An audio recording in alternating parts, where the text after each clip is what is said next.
What is your family's insane secret that sounds like a soap opera? My dad disowned my sister after she betrayed him. Now she'll have to live with her shame forever and there's nothing she can do about it. My family used to be really close. That changed when my dad discovered that my mom was having an affair with John, my dad's childhood best friend. He was basically his brother back then and he was my dad's best man in his wedding with my mom. He begged her to stay and work things out but my mom ended up leaving him for John. Eventually they got a divorce and my mom ended up marrying John 5 months later. My twin sister, Sarah, was always the stereotypical daddy's girl.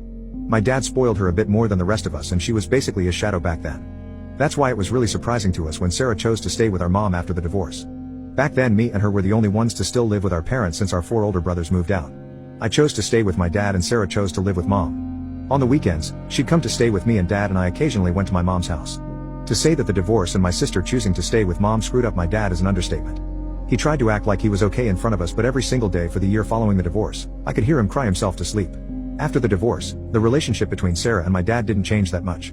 He started to spoil her a bit more than usual and still remained the usual superdad. He'd show up in every parent-teacher conference, ballet recital and soccer match and was the most present dad possible.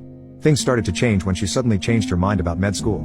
Our dad was a surgeon and she always said that she wanted to follow his steps.